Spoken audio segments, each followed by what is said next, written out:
Buenas noches.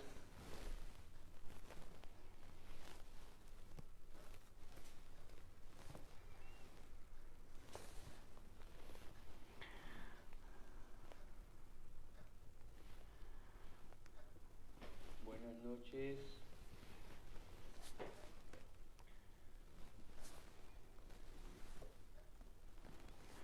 Aquí voy dando la bienvenida a los que vayan llegando. Los que vayan llegando pues ya pueden regalarme un saludito. Distinguida Catalinita Ahumada, ¿cómo estás? Me da mucho gusto saludarte. Bienvenida a esta reunión.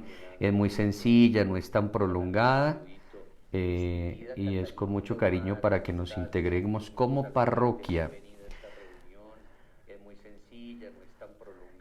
María Luz, muy buenas noches, qué gusto saludarte. Jenicita López, que ya descubrí ese nombre que yo estaba pensando que en lugar de Jenicita López estábamos en contacto con alguna persona de las hermanas repúblicas orientales, quizá el Japón, quizá Corea, quizá China, quizá Vietnam, no sé, todo eso pensé porque como aparecía Ye Bloggu, decía, esta ciudadana Ye Lobgu debe ser una ciudadana china.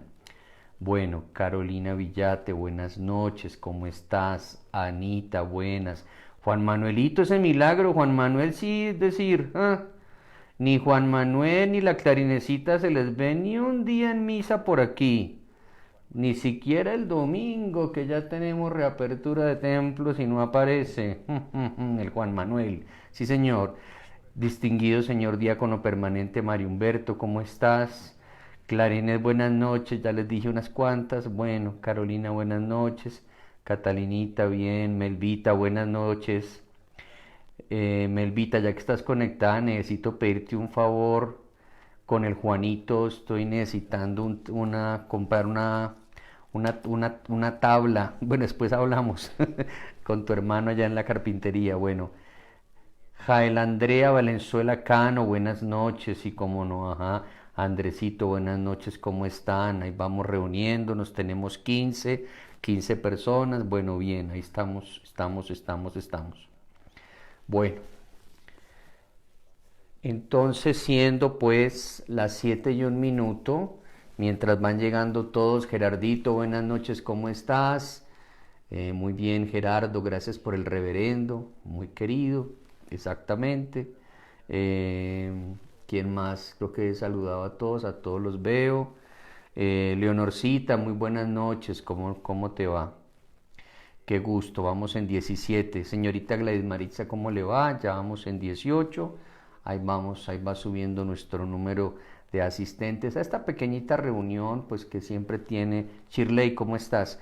Tiene la intención, bienvenida Shirley, la intención de encontrarnos como parroquia, integrarnos un poquito, que vean al párroco. Pues no los puedo escuchar, pero puedo leerlos, puedo leer sus comentarios, sus preguntas sobre inquietudes que tengan de la vida parroquial, etcétera, etcétera. Pues ahí todo podemos con mucho gusto intentar responder a esos cuestionamientos, ¿no? Muy bien, exactamente, listo. Entonces estamos acá 18 chicos. Bueno, bien. Entonces podemos dar inicio porque el tiempo apremia, nos ponemos como siempre en nuestra costumbre, en presencia de Dios, en el nombre del Padre, del Hijo, del Espíritu Santo. Amén. El Señor esté con ustedes.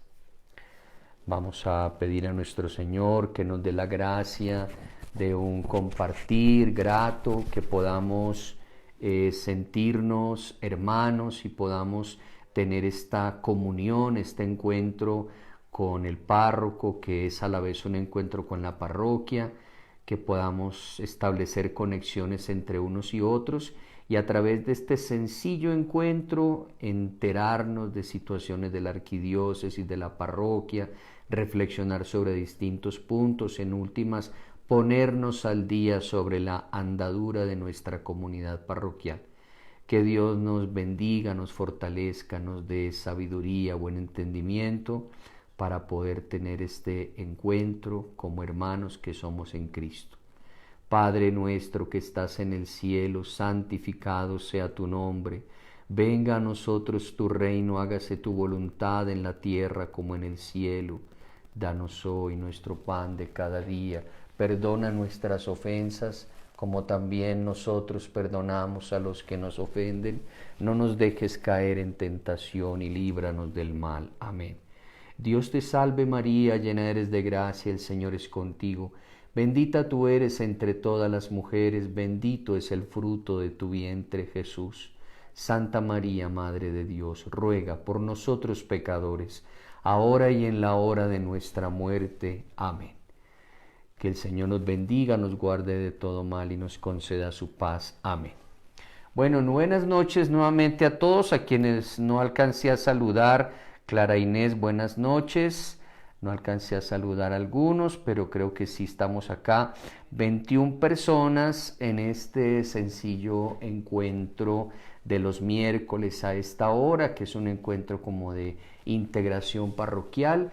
Están siempre invitados el EPEN, el COPAE, los ministros extraordinarios de la comunión, los ministros lectores, por supuesto el señor diácono permanente, los que participan en la pastoral social de la parroquia, así como los que participan en la pastoral de enseñanza o de anuncio de la fe, como son los catequistas en las distintas experiencias catequéticas que tenemos nosotros. Bueno, hoy 4 cosas importantes para que podamos compartir. 4 cositas.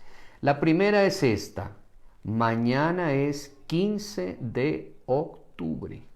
15 de octubre. Imagino que por ser 15 de octubre, Silvia Inés, buenas, Vicky, buenas.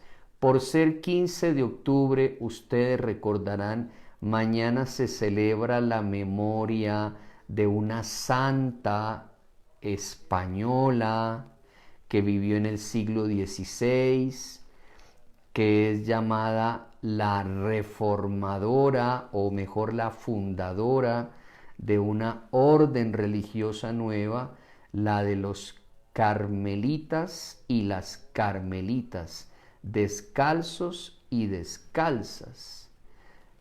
¿Cuál es el nombre de esa fundadora de los carmelitas y de las carmelitas descalzas? Mario Humberto, muy bien, gana Mario Humberto. Acuérdame, Mario, el próximo domingo cuando nos veamos en la misa de las 5 de la tarde, puede ser el sábado, puede ser el domingo, de entregarte una deliciosa colombinita con la ayuda de nuestro Señor. Muy bien. Catalina también sabía, pero han dicho tarde. Carolina, Anita, bueno, sí. Santa Teresa de Jesús. Santa Teresa de Jesús. Permítanme entonces, quizá haya 3 aspectos que tal vez ustedes desconocían de Santa Teresa de Jesús. Se los quiero compartir para que nos preparemos para mañana. Para mí es un día muy importante porque mi nombre en religión es justamente Omar de Santa Teresa de Jesús, porque siempre sentí ese gusto y ese cariño y esa cercanía por una persona tan maravillosa que no solamente fundó 15 monasterios en la España del siglo XVI, sino que también escribió grandes obras de vida espiritual, entonces todas son muy bonitas. Muy bien, entonces 3 cositas que tal vez no sabían de Santa Teresa de Jesús. La primera, ¿ustedes sabían que Santa Teresa de Jesús, o como se suele llamar también Santa Teresa de Ávila, ustedes sabían que sus antepasados, hasta su abuelo paterno, eran de religión hebrea, eran judíos? Apuesto que sí lo sabían. Es decir, ella no proviene de una familia católica cristiana de origen, sino que ella, como varios santos en la historia de la Iglesia, ella tiene en sus ancestros sangre judía, hebrea. ¿Y eso por qué pasó? Bueno, porque en la España del siglo XV, como los reyes católicos terminaron por extender todo su reino a España en su totalidad, quedaba nada más un pequeño reducto de árabes en Granada. Cuando ellos toman el reino pequeñito de Granada, entonces quieren extender todo el hacer de España una España totalmente cristiana católica, y entonces muchos judíos, para poder quedarse allí dedicados a sus trabajos, a sus oficios, les tocó a la fuerza hacerse católicos. Y entonces pasaba que algunos de esos judíos por fuera eran católicos, pero por dentro seguían siendo judíos, practicantes de la religión judía. Y entonces les tenían este apodo grosero, los llamaban marranos. Entonces marranos eran aquellos judíos que se habían convertido al catolicismo, pero había sospechas de que en el fondo no eran católicos, sino que lo habían hecho por la conveniencia de quedarse en España a seguir en sus trabajos. Rosalía, buenas noches. Entonces eso le pasó al abuelo de ella, y por eso el abuelo creo que fue descubierto, y eso era muy grave. La Inquisición castigaba muy duramente a aquellos judíos que se hacían católicos y que luego seguían siendo judíos. Entonces le tocó retirarse a otra ciudad, o sea, muchísimas cosas les tocaba hacer, y ya él empezó, digamos, a ser católico en serio, y esa fe la pasó al papá de Santa Teresa, y ya Santa Teresa pues fue católica, esto por si lo desconocíamos, ¿no? Entonces a mí pues siempre ese detalle me llamó mucho la atención, porque como he comentado en otras reuniones, cuando yo entré al seminario, yo tenía muchos compañeros, fuimos 18 en total, y cómo les parece que el formador de entonces nos llevaba a distintos conventos a encontrarnos con varias hermanitas, y entonces nos tocaba contar dizque la historia de la vocación, cómo era que había sido el llamado a la vida sacerdotal. Y entonces mis compañeros todos decían: es que yo desde niño fui acólito, es que yo fui sacristán desde muy jovencito, es que mi mamá fue monja y se salió, y entonces yo... Bueno, todos tenían esas historias tan recatólicas, pero súper recatólicas, que yo la verdad no provenía de una experiencia de familia muy católica, la verdad sea dicha, no era así. Entonces a mí me daba un poquito de vergüenza, entonces yo no sabía ni cómo empezar a hablar. Entonces llegué hasta pensar que yo me estaba inventando la vocación. Imagínense ustedes lo que uno puede pensar. ¿Será que yo me estoy inventando la vocación a ser sacerdote porque yo no he sido ni acólito, ni monaguillo, ni sacristán, ni en mi infancia, ni en mi juventud, en la familia no hemos sido personas como católicas? ¿En serio? No. O sea, ¿qué pasó aquí? O sea, papá y mamá, exijo una explicación.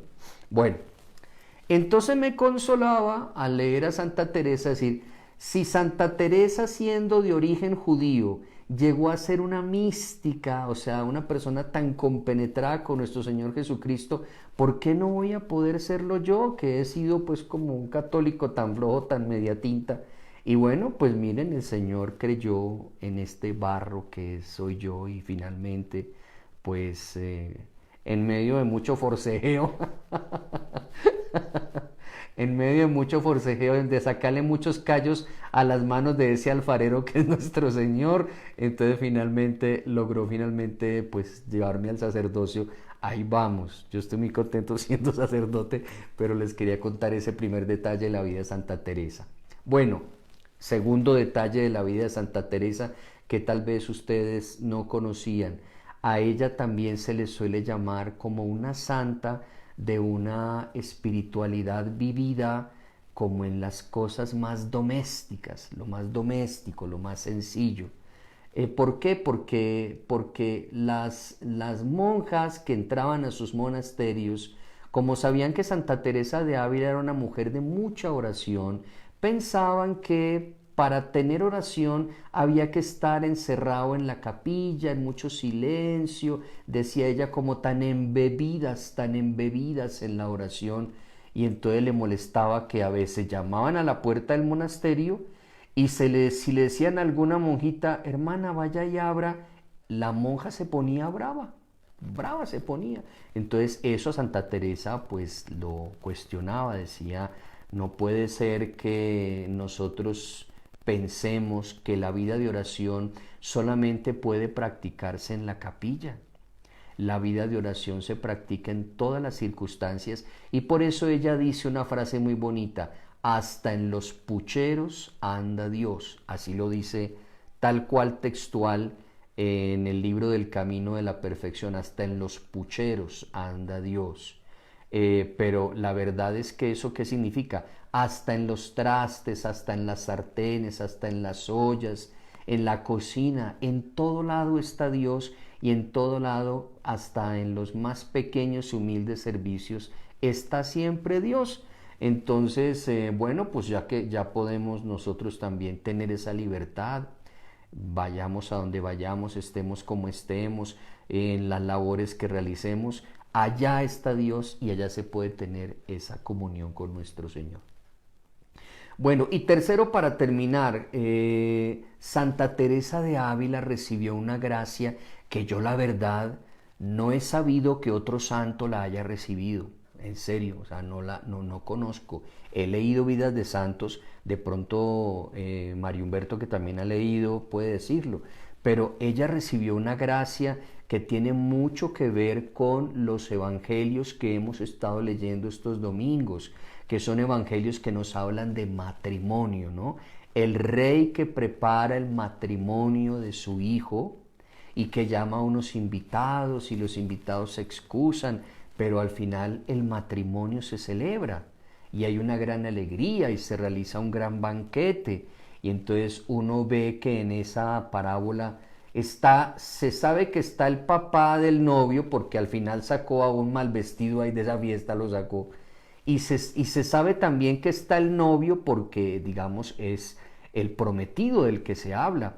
Pero ahí en esa parábola no se menciona a la novia. La novia no aparece. ¿Cómo se llamaba? Marisol, Susana, Catalina, Vicky, Gladys, Jenny, no sé cómo se llamaba.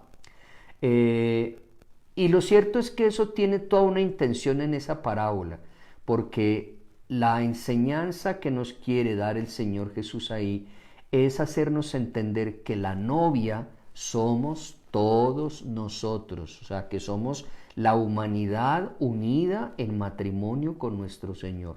Entonces uno, claro, al venir a la Eucaristía renueva esa alianza de esposos, la renueva. Señor, yo para ti en la alegría, en el dolor, en la salud, en la enfermedad. Señor, yo para ti en la pobreza y para ti en la prosperidad. Eso es un tema muy bonito.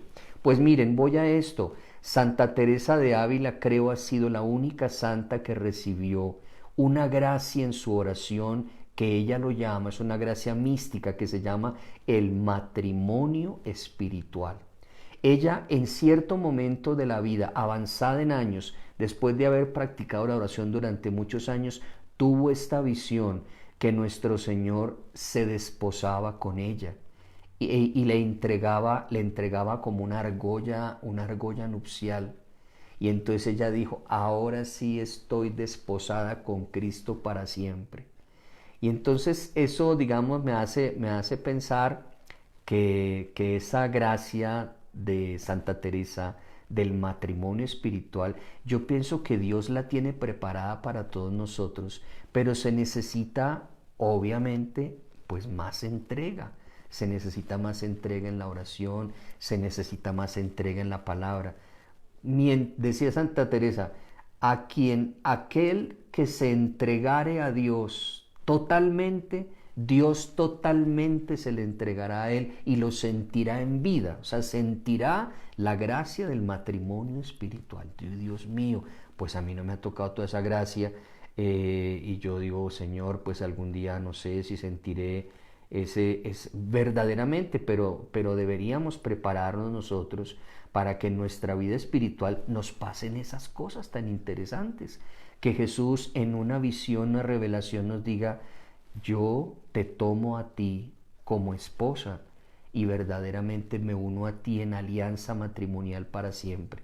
No olviden que el sentido del libro del Apocalipsis es ese, ir preparando la humanidad entera para esas bodas eternas con el Cordero. Bueno, 3 cositas entonces sobre Santa Teresa de Ávila que les quería yo comentar para que lo tengan presente mañana en la celebración de la Santa Eucaristía.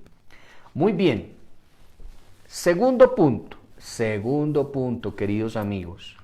Voy a mostrar algo a los que han estado en la Escuela de Animadores de la Evangelización. Voy a mostrar aquí esta cartillita, que yo no sé cómo va esa lecturita de la cartillita, amigos. Esta cartillita de Escuela de Animadores de la Evangelización. Ya ustedes con el padre Juan Carlos, creo, empezaron la cartillita, esa hay que irla concluyendo, ya cada uno va haciendo ese trabajito, pero quiero invitarlos a que vayamos a la sesión quinta, específicamente a la página 43. Obvio que no tienen ahí la cartillita, no la tienen, no tienen por qué tenerla, pero sería bueno no dejar tan arrinconadita la cartillita, sino poder terminarla. Justamente en la página 43, se nos desarrolla un tema muy interesante que se llama la evangelización en tiempos de cambio cultural, Y entonces, cómo nosotros, digamos, estamos muchas veces inquietos porque vemos, ustedes mismos lo ven, se dan cuenta, ¿no? Ay, ¿qué será que ahora los jóvenes no gustan de ciertas cosas? Ay, ¿qué será que los niños? Ay, ¿qué será que las parejas? ¿Qué será? Pues muchas veces ese qué será es porque nos encontramos muy posiblemente en una transición cultural. Es decir, una cosa fue nuestra época o la época que se vivió, y otra es la época actual, que tiene otros desafíos y tiene tantas otras características. No hay que desesperarse, no hay que amargarse, sino hay que darse cuenta de que si antes los cambios culturales duraban décadas, hoy en día los cambios culturales son muy acelerados. Y no es extraño que hoy en día entre un padre y un hijo haya una diferencia cultural tan grande como la que hay entre ese mismo padre y su tatarabuelo. Es decir, entre un señor y su tatarabuelo habrá, 200 años, mucho tal vez, bueno, los que sean 100 y pico, porque los cambios eran más lentos. Hoy en día son más acelerados. Entonces nosotros posiblemente ante un hijo haya semejantes distancias, si ustedes lo ven, porque pues dirán, hoy en día los chicos manejan la tecnología de una manera tan fácil que a uno le toca hacer no sé cuántos cursos, en fin, son otros modos. Entonces, por eso la Iglesia pues respondió a las necesidades de nuestra cultura hasta donde pudo. Ahora la Iglesia debe plantearse cómo puedo yo anunciar el Evangelio a estas nuevas culturas, a estos nuevos modos de ser jóvenes, de ser niños, de ser adultos, de la vida en pareja. La vida en pareja hoy es muy distinta a cómo se vivía en otras épocas. Los noviazgos hoy son muy distintos a cómo se vivían en otras épocas. Entonces, ¿cómo llevamos el Evangelio? Para eso les puede servir la lectura de esta paginita 43 a 44, que sobre todo más que darnos fórmulas sacadas como de un sombrero al estilo de un mago, sí nos hace esa pregunta. O sea, no te andes dando tan duro a ti que ves que la cultura ha cambiado. Es que la cultura ha cambiado, y como ha cambiado, ¿cómo podemos nosotros desde una adecuada evangelización, anunciar a Cristo, de qué modos, con qué palabras, con qué métodos. Ese es el gran cuestionamiento que nos va dejando esta cartillita número 4. Vuelvo a enseñarla. La evangelización y el contexto sociocultural urbano es la última cartilla de la Escuela de Animadores de la Evangelización. Muy bien. Ok, pasamos al tercer punto. Bueno, el tercer punto, sí señores, el tercer punto tiene necesariamente que ver con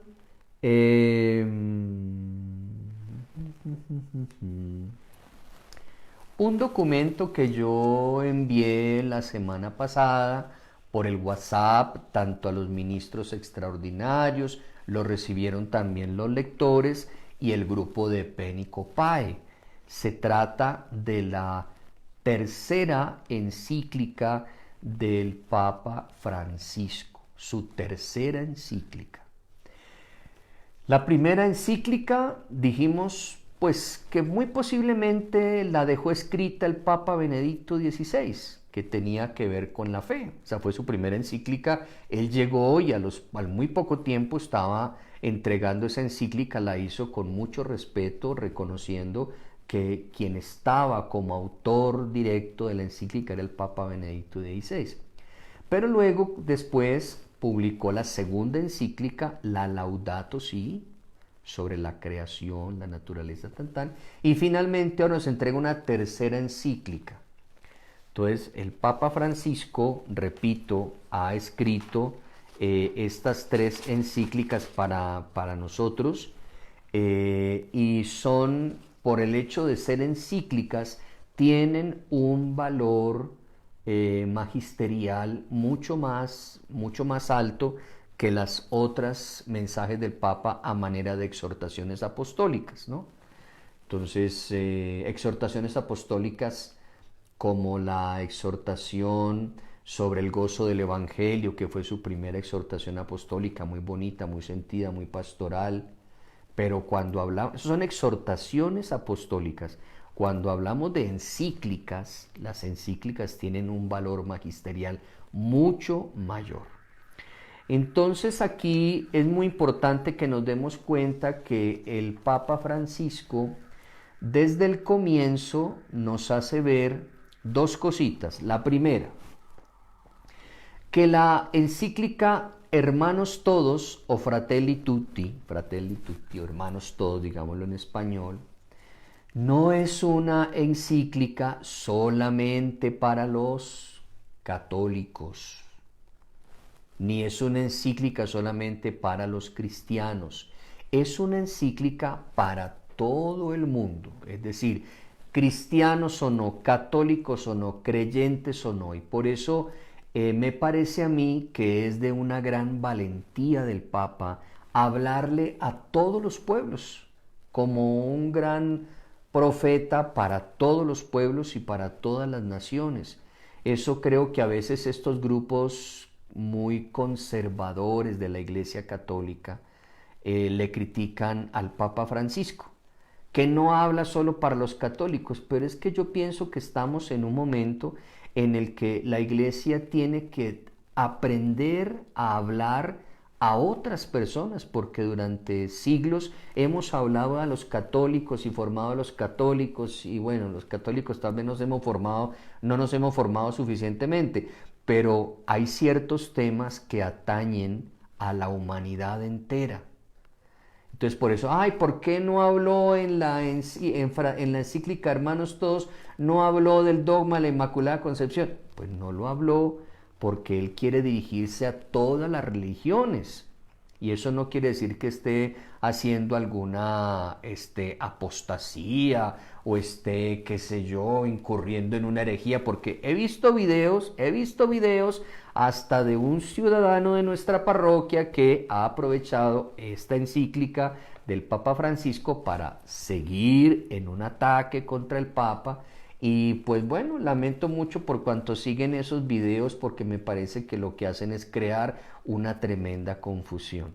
y volver otra vez a la iglesia a encerrarla. Y yo pienso que el Papa hace muchos esfuerzos para que podamos establecer vínculos de relación con otras comunidades, con otras religiones, con otras sociedades, porque ¿qué es el Evangelio si no es un mensaje universal para todas las personas? Bueno, bien, todo lo primero, ¿no? Es una encíclica, cuando la vayamos a leer, no me la están dirigiendo solamente a mí como católico, ¿no? Se la está dirigiendo el Papa a la humanidad entera. Y como es a la humanidad entera, por eso el lenguaje es muy amplio, puede parecer como muy genérico. En un video decían, es que ni siquiera nombra a Jesucristo. Mentira, pero mentira. El Papa menciona a Jesucristo, no solamente lo menciona, sino que el segundo capítulo de esta encíclica trata todo el segundo capítulo de la parábola del buen samaritano. O sea, ¿qué nos pasa? ¿Por qué llegamos a crear tantas mentiras en internet? Ese es el problema y el cuestionamiento. Bueno, entonces el segundo punto, además de ser una encíclica dirigida a toda la humanidad, todos los habitantes de este planeta, es además una encíclica inspirada en San Francisco de Asís. Alguno dirá, pero ¿por qué no la inspiró el Espíritu Santo? Obviamente que está inspirada por el Espíritu Santo, pero dice el Papa que tanto la Laudato Si como esta Fratelli Tutti son encíclicas en las que él, mirando la vida del pobrecito de Asís, mirando su vida, entonces él lo que hace es encontrar unos mensajes de mucha actualidad.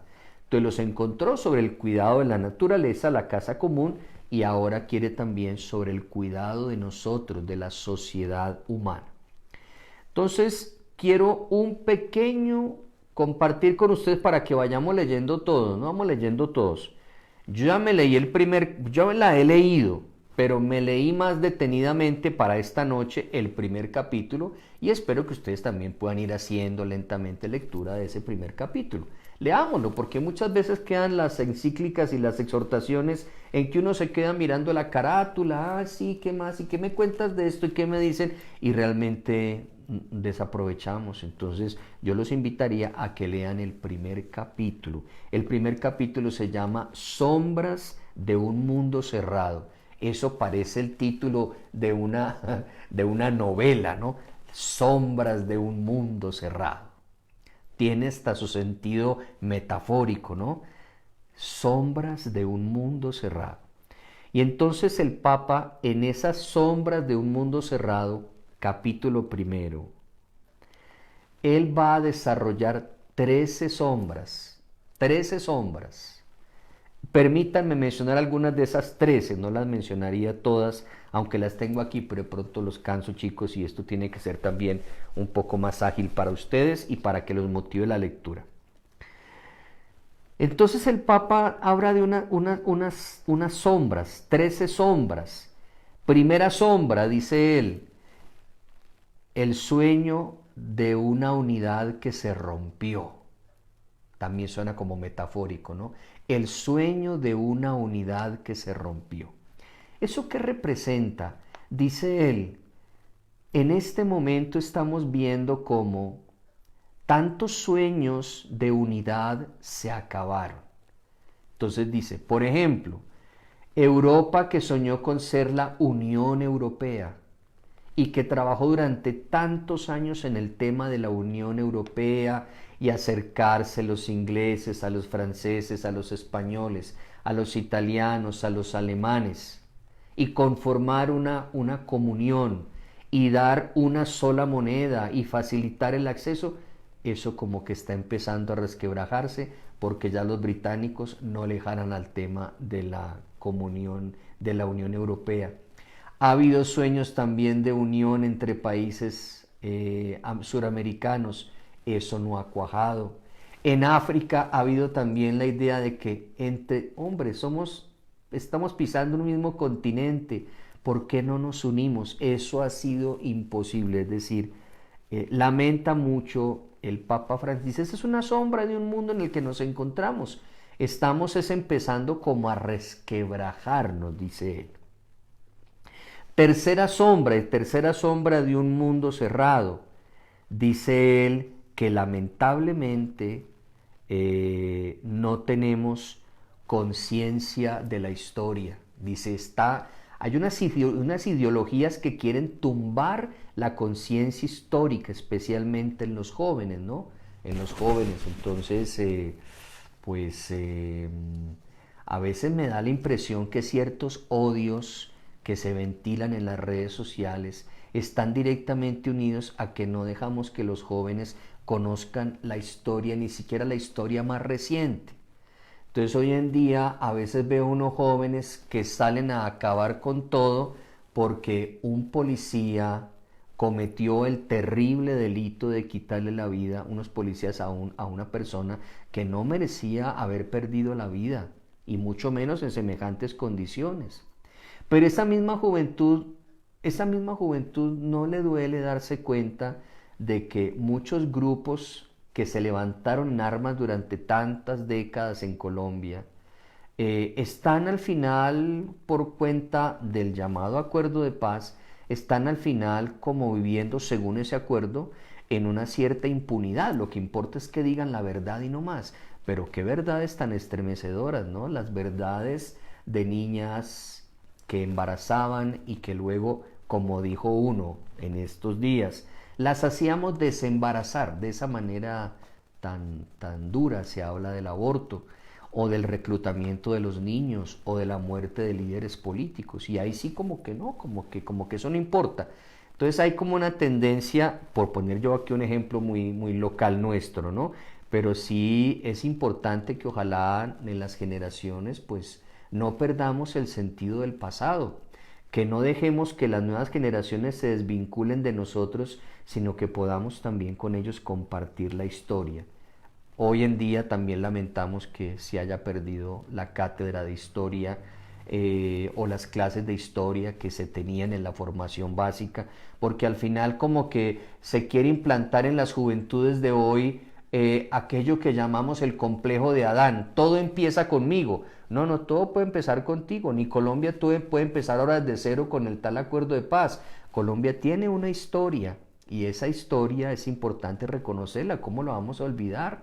Es una historia de sufrimiento, de injusticia, de opresión. Y mientras más olvidemos esa historia vamos a terminar más ideologizados. Eso no quiere decir que, por lo tanto, entonces al final estamos condenados a recordar con tristeza. No, también hay que saber olvidar. También. Pero eso no quiere decir que vamos a de un tajo acabar con la conciencia histórica.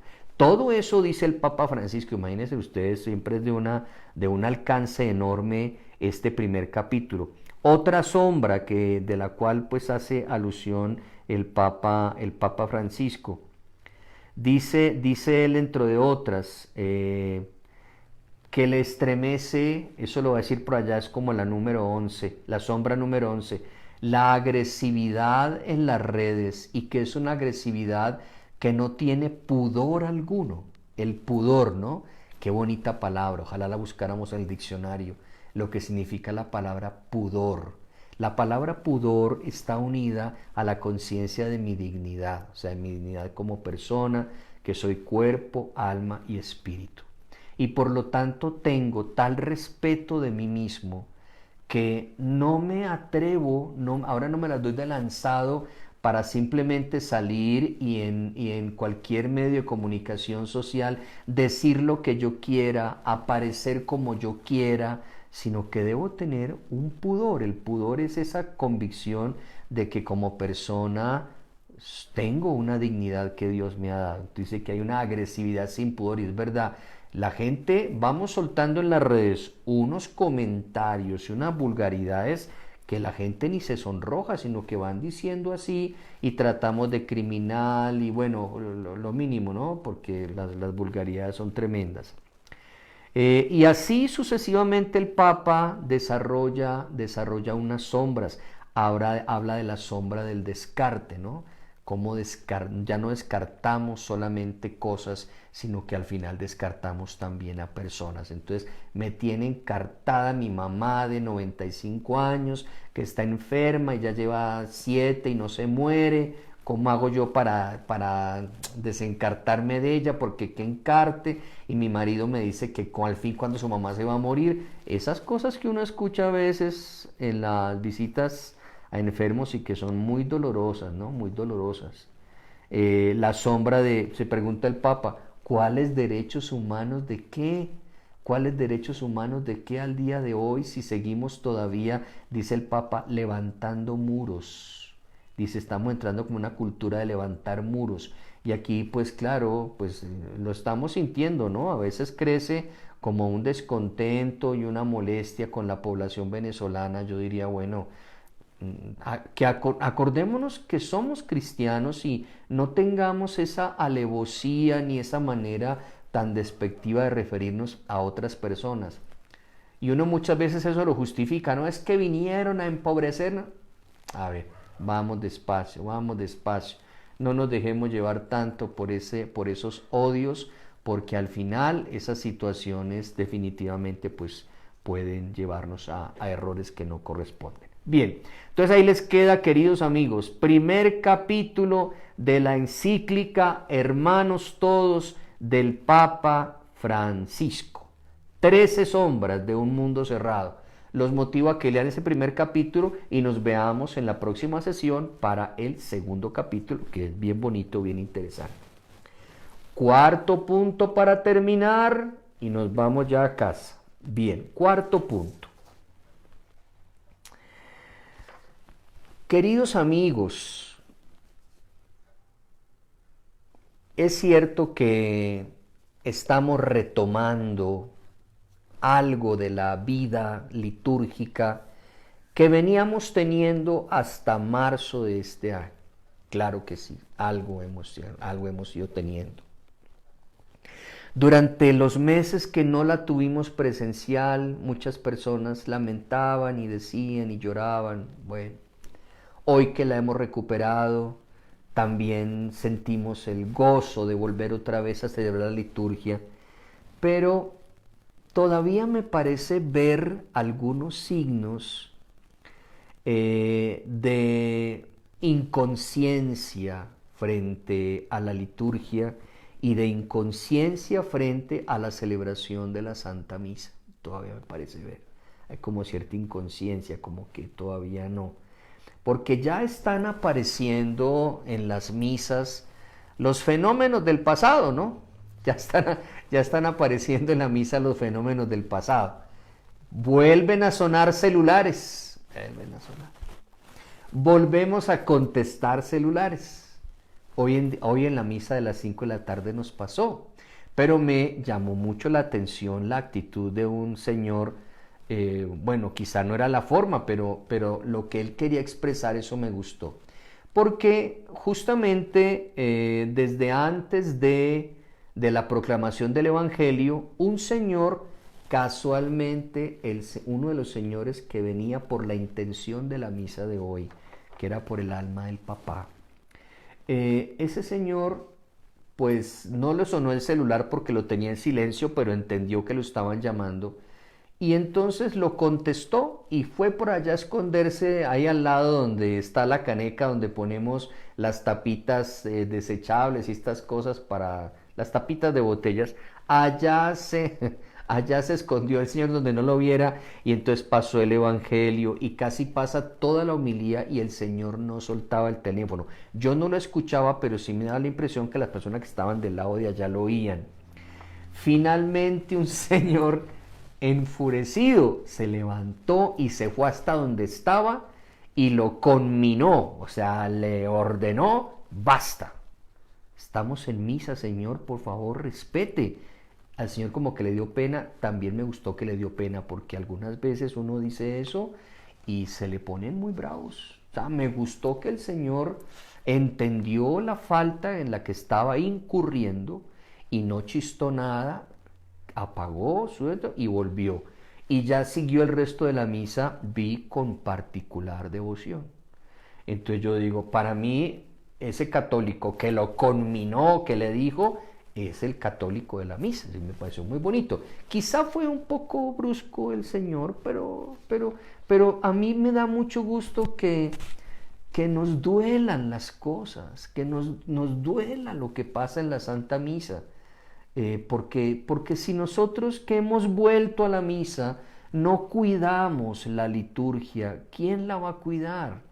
Porque miren, amigos, créanme que la persona, en el contexto de la Eucaristía, el menos indicado, al que menos se le va a entender que uno pare una misa para ir a decir a una persona, vea Señor, no hable más, creo que el menos indicado es el ministro, el presbítero, porque miren, ya lo iremos viendo en unas explicaciones que quiero ir dando en estos encuentros sobre el sentido de la misa.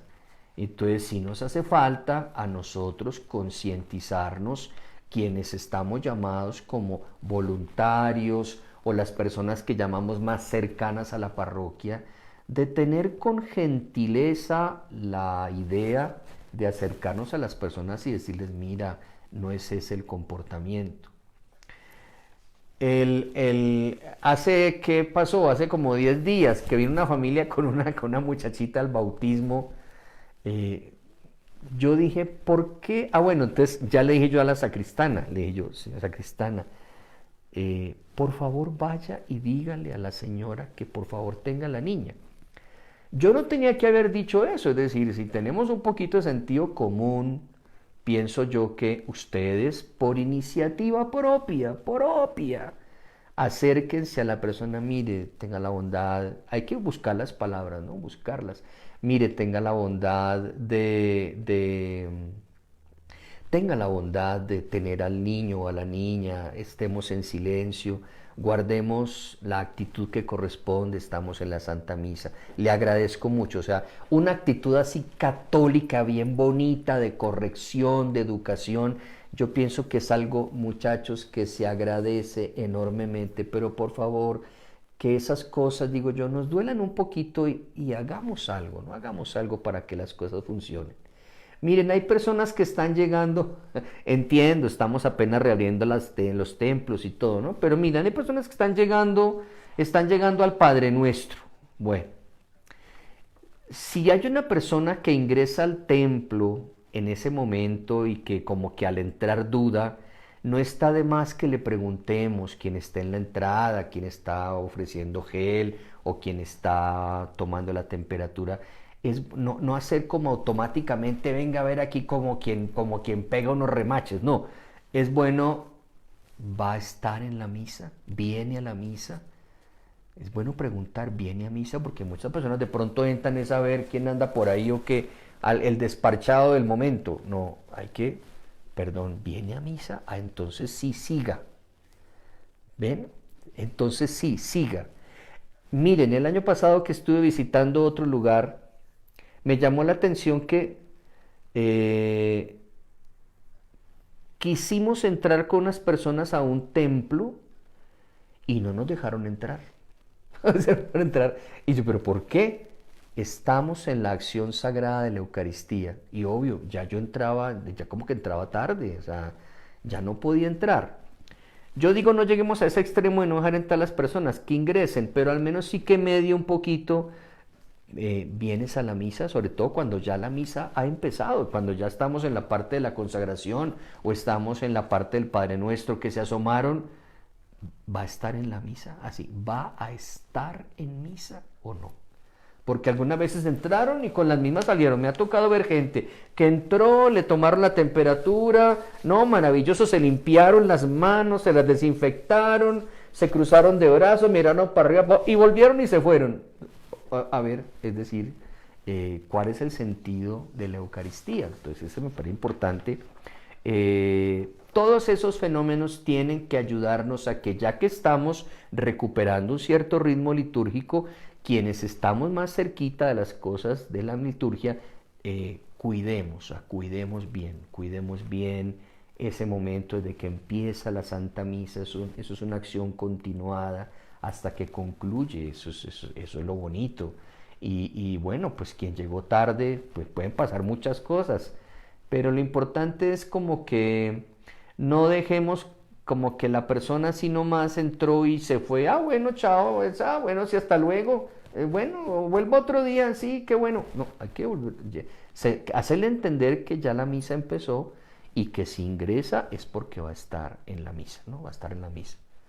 Lo mismo, bueno, no, ya sería un caso extremo, pero es que a veces también hay gente que entró y salió el sacerdote a misa y se fueron.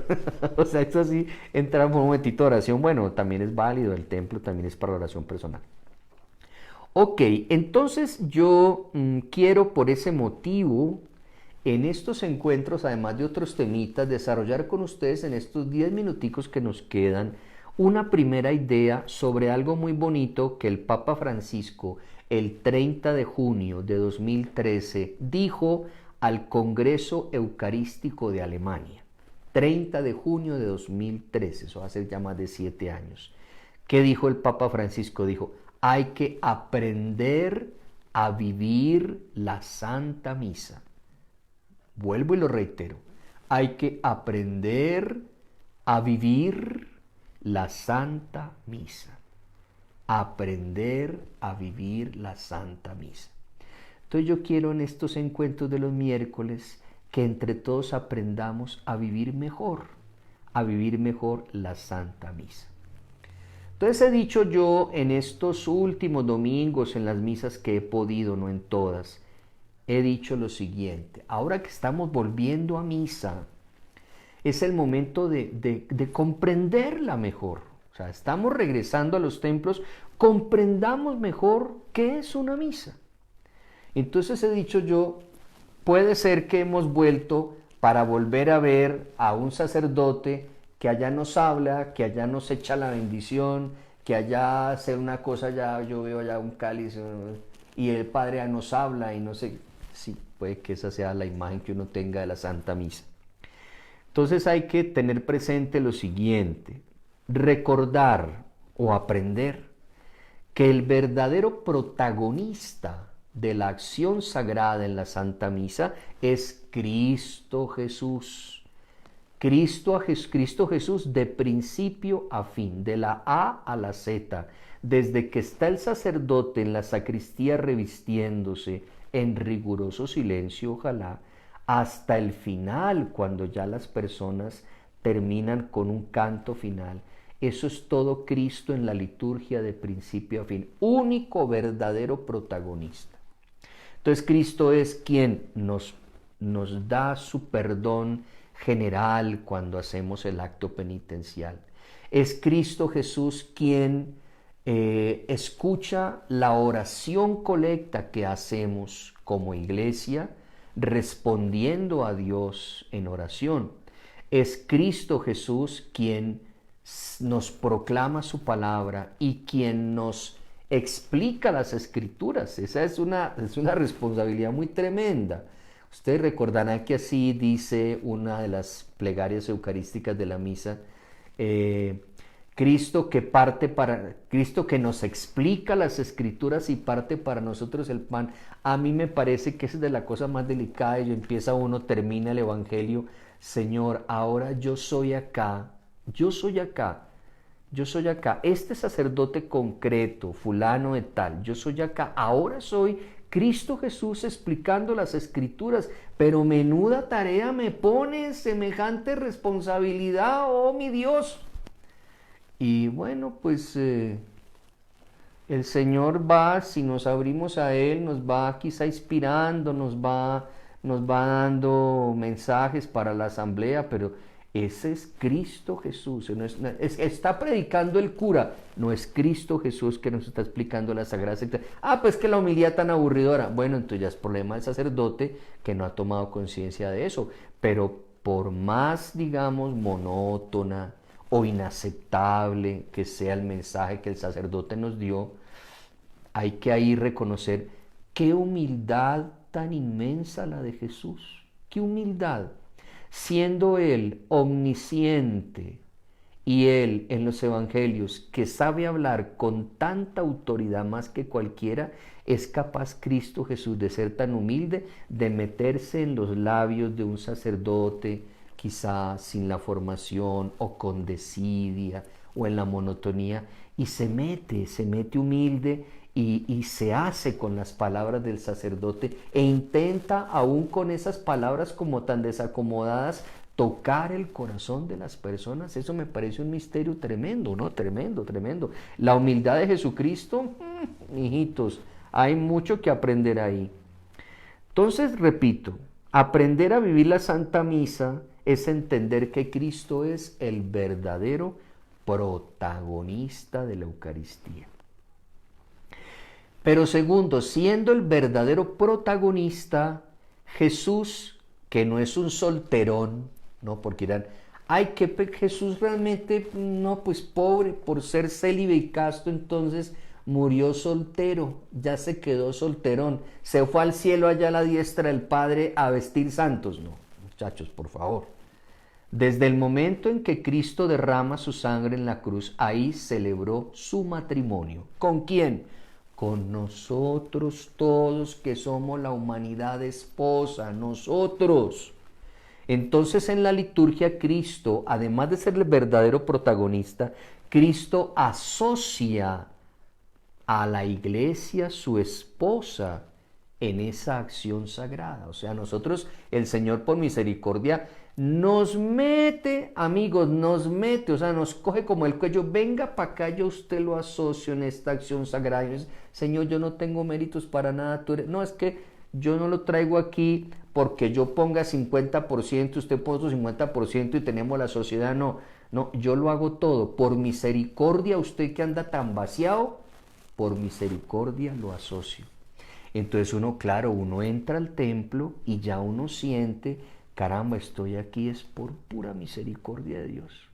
Yo aquí no vengo a sumarle nada a nada, porque ya Jesús lo ha hecho todo y lo hizo todo.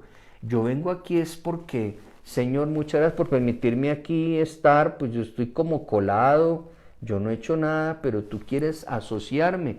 Gracias, Señor, por asociarme a esta acción sagrada sin mérito alguno, porque hago parte de la iglesia que es tu esposa, Cristo esposo. Y lo hace el Señor tercero. ¿Por qué asocia a la iglesia? Para tributar culto al Padre, ¿no? Eso es lo bonito de la Eucaristía. Toda la liturgia en general es para adorar a Dios, para bendecir a Dios, el único Dios, uno y trino, para adorarlo, para bendecirlo. ¿Y cuál es la adoración, la única que llega al corazón del Padre Dios, la que conquista plenamente su alma? Esa, ¿saben cuál es? Jesucristo crucificado.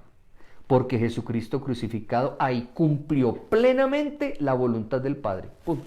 Ahí es decir, aquí llego a la cruz porque si fuera por mi voluntad, yo no me subí a esa cruz. De hecho, le dijo así, no se lo dijo pues allá en el jardín con los apóstoles en oración, que le dice al Padre, Señor, si fuese posible que pase de mí este cáliz, y yo porque...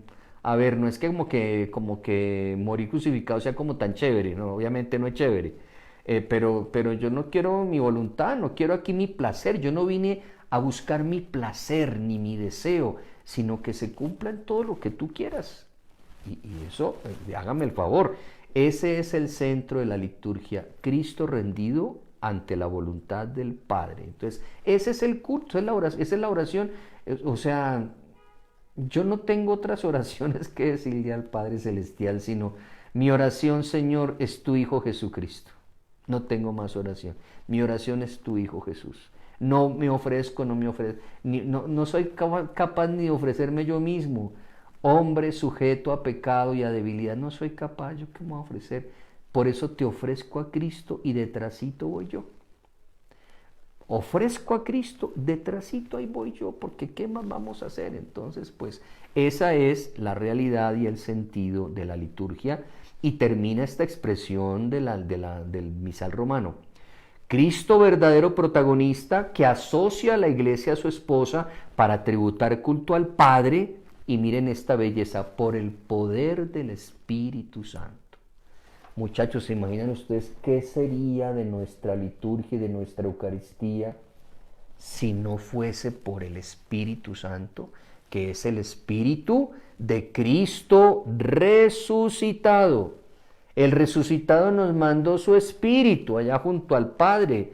nos mandó ese espíritu de resurrección. Entonces, hombre, claro, ya uno entiende qué es el pan y el vino. No, pero como el pan y el vino entran en la dinámica de la Pascua y por lo tanto el pan y el vino como que resurgen a una nueva realidad, como que son el pan y el vino ya la nueva creación, porque se transforman en el cuerpo y en la sangre de Cristo. Esa ya es la nueva creación. Ahí estoy yo ante el comienzo de la nueva Jerusalén. No sé si me hago entender. Yo estoy ahí ante el comienzo de la nueva Jerusalén. Esos son los cielos nuevos y la tierra nueva. ¿Empiezan cómo? Empiezan en el momento en que el sacerdote consagra el pan y el vino. Y entonces el Espíritu del resucitado viene y está ante nosotros. Una cosa muy delicada, muchachos.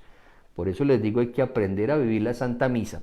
Por eso la Santa Misa, bien podría decirse, es muy semejante de principio a fin a una aventura de amor. O diría San Juan de la Cruz, la liturgia es como un romance en el cual Cristo, esposo, ante el Padre se declara amoroso ante nosotros que somos la esposa. Imagínense, una esposita más bien como feonga, pero bueno, igual por el bautismo santificada, pero bueno, que se merecía Jesús una mejor esposa, yo creo que sí. Yo creo que sí merecía una mejor esposa, pero ¿qué hacemos? Esto es lo que hay. Con esto tocó barrer y trapear el resto de la vida. Pero, a ver, muchachos, tampoco nos demos tan duro, A cada cual lo suyo. Díganme si no han sacado la cara por nosotros tantos santos y santas de Dios. Háganme el favor. Díganme si no saca la cara por nosotros un alma tan divina, tan sublime, tan bella como fue la de San Francisco de Asís. O tan sublime, tan bella, tan divina como la de San Agustín. O tan bella, tan tierna como fue la de las santas mártires Perpetua y Felicidad, que murieron allá, las cogieron, camino, ustedes son cristianas, renieguen de su fe o las matamos, no renegamos, las vamos a matar, mátenos. Y tenga, hermano. Entonces, pues, digo, bueno, sí, tal vez por nosotros esa esposa de Cristo es feíta, pero por los santos es completamente bella, bella la esposa de Cristo. Y entonces hay que cada día intentar ser tales, ¿no? Intentar ser tales. Entonces, queridos amigos, al final de esto se trata la Eucaristía, de comprenderla mejor, de aprender a vivirla. Recuerden, no es tanto el rito, no es tanto, porque entonces el padre anda cuidando que la gente se arrodilló, se paró. No, pues son formas que hay que aprender. Pero a mí lo que me interesa en últimas es que cuando estamos celebrando la Eucaristía, ¿cómo me afecta la Eucaristía existencialmente? ¿No? Cómo la afección, cómo llega a mí, cómo es que esa Eucaristía va renovando mi vida. Entonces, por eso hay que aprender a vivirla. Entonces, Dios mediante, en estos encuentros, con la ayuda de nuestro Señor, vamos a ver cómo podemos ponerle un poquito más de sentido a esta Eucaristía, porque esa es la idea, queridos amigos. Hemos vuelto al templo, bueno, pero ¿a qué volvimos? Estamos pidiendo la Santa Misa, pero ¿a qué venimos?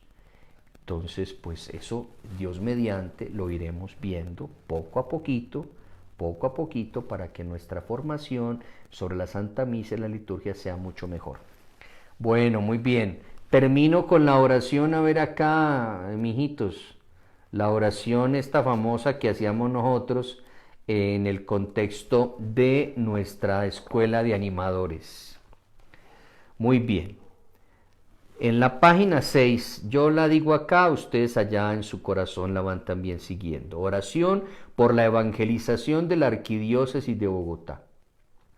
Dios Padre nuestro, te damos gracias porque por medio de tu Hijo Jesucristo sigues haciendo camino con nosotros y vas dando un nuevo rumbo a nuestra Arquidiócesis de Bogotá. Te pedimos que, bajo el impulso del Espíritu, salgamos a tu encuentro en nuestro mundo y como discípulos misioneros anunciemos a todos la alegría del Evangelio, sirviendo misericordiosamente a los que sufren, para ser sal de la tierra y luz del mundo, fermento de una nueva sociedad.